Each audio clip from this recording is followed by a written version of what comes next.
V bistvu nas veseli, da kljub poplavi brezplačnih slovarjev in prevajalnikov na spletu, zanimanje za slovarje še vedno obstaja.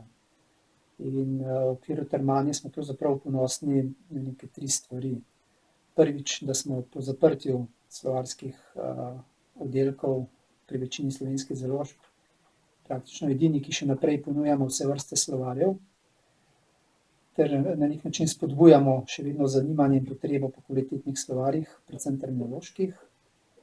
Potem drugič, vidimo, da se je uporaba na Termani močno razširila.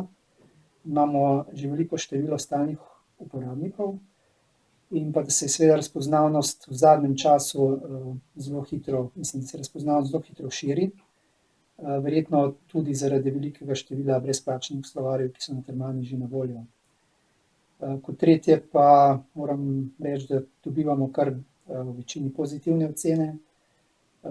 Poleg tega pa še kar nekaj predlogov za izboljšanje.